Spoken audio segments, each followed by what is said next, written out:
Coming up live on The View, One Life to Live star Kassie DePaiva is sitting in as our special guest co-host. Plus, Bob Saget. And after a 5-year break, Ellen Barkin's telling the ladies why she's back on the big screen as the mom from hell. Then, how much damage could you do if you had free reign in a department store? We're helping 3 moms who really deserve it celebrate Mother's Day in style with a shopping spree and complete head-to-toe makeovers. All that and the hot topics you want to hear as The View celebrates Season 8.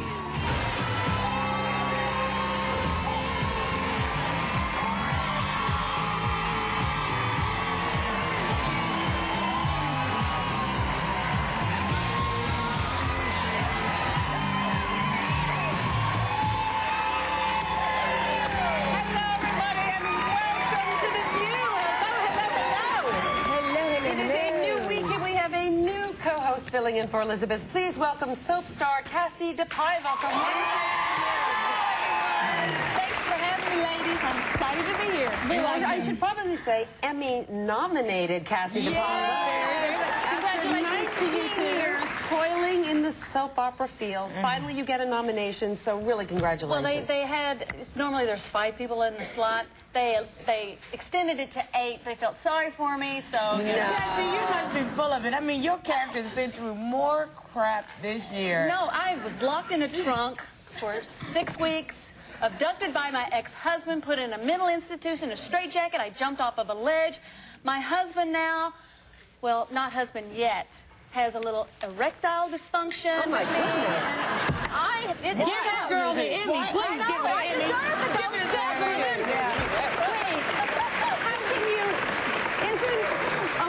Erectile dysfunction, like being a little pregnant? You can't have a little erectile. I mean, it's the whole thing. Actually, you could have a little one, and that would be really bad. But, you know, I think they have medication for it. Did you ever hear of half a loaf is better than none? How did he get, what happened? Is it something that happened to him? Well, we had a misery storyline, and Crazy Margaret abducted him, and she forced him to have sex, which my husband on the show is an ex-rapist, so it goes... Jeez. It's tough on One Life to Live. Don't move to Landview. It's dangerous.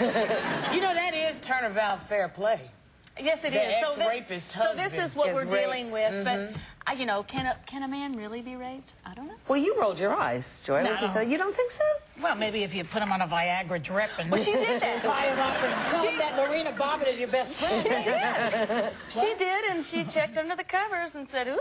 I think it's possible. Yeah, it definitely I think it's possible. I'm not sure that there's ever been a case where a guy has successfully brought a woman to court or over something like that, but I think it's possible. I imagine so, yes. Well, actually a gunpoint, or she was threatening to kill. Jeez. It's duress. She was threatening to kill me and his children. But So rape is not about sex. No, I know that. Rape is about violence. We always say it as relates to women. It's about force. The same thing. Yeah, but you can easily force a woman because, you know, she... You know what I'm saying. Right. Yes. Well, a man can rape a man. The question is, could a woman rape a man would be the question. I don't see how you can do it. There are men in this audience. If the men believed that a woman could rape them, but just the men, would you please clap? What'd you say? There you go. And you all laugh. Just Bill Getty and one other schmuck in the back. Well, I mean, you can. You can. There's an article in Time recently that was about this, where psychologists disagree on whether or not it's possible. So? Well, I think if they're in a situation where a gun is at your head, you had a choice, have sex or die. Yeah. I'll tell you something. Absolutely. When I was studying acting at HB Studios, I had to do a love scene with a gay guy. Yeah. And, you know, he had to kiss me and make out with me and act like he was in love with me. So I said to him, is that a problem for you? Because, you know, I knew he was gay. There were Betty Davis books all over the house. So he said to me, he goes, well, I'll make the appropriate substitutions. And I'm thinking, what is he picturing me as, like, you know, Tom Cruise? So I guess if you have a gun to your... That's... So you understand You were doing the same in your head, weren't you? You were picturing him as being straight.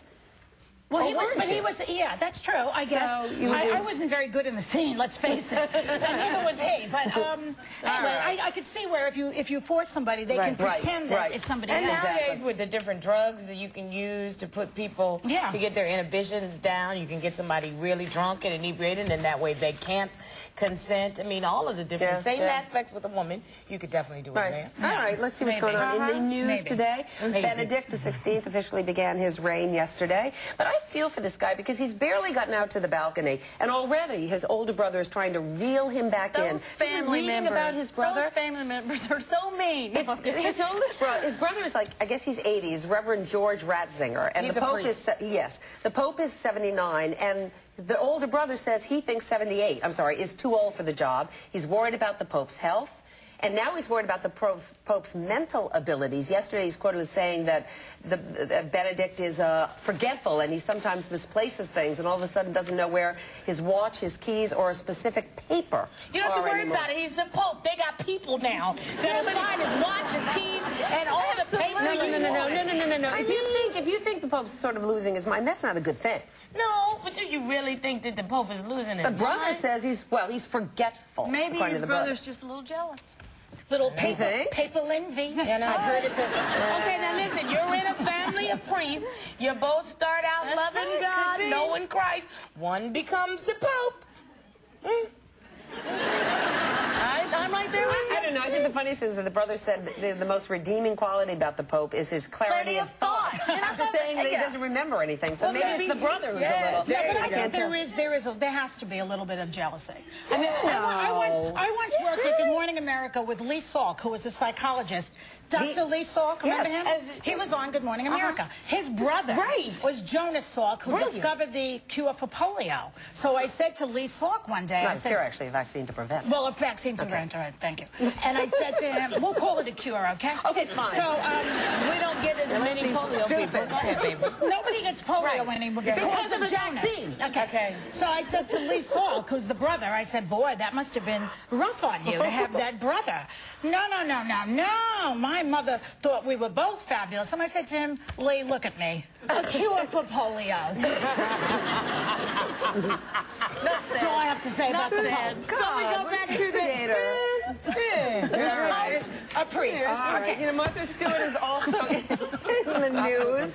She is, she's still under house arrest for another 3 months, I think it is. But apparently she's been flashing that ankle bracelet all over town, and now the feds are upset. She showed up at a party for Time Magazine, the 100 most influential people, and she's one of them. So she goes to the party, but the feds are not convinced that that was really work, that it was more socializing, and she's not allowed to simply socialize. She can go out if it's work related. Now, you ladies know.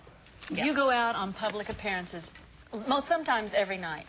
It is work. I mean, there are things that you do, benefits that you go to that you believe in, but it's still, you come home exhausted. And for her, her stocks went down. She has to do as much public appearances as she can. Any event she's at is a public appearance, and it's work for her. She's trying to raise So you awareness. think what she's doing is fine? Absolutely. Yeah. She's got to keep that billion-dollar empire going. Absolutely. But she was also, it wasn't like she went to the party. She was one of the most influential. Right. Yeah. She was one of the 100. If she went to celebrate her girlfriend, who was one of the most influential, then you have an argument. But if she's one of the ones, and that's good for her company, in theory, that's work. Well, then anytime she goes out, it's work, because her persona is what helps her stock. But I think that here's my rule. If it's tax deductible, it's work. That's why I write off my sex life. But seriously, folks, I think that that's the key in entertainment, which we are in the entertainment business. A lot of things are tax deductible. Like if you go out on a business dinner, that's a deduction. So that's considered work. So that's the same thing. It better be, because if you write it down. I do believe it is, because, going to the Emmys.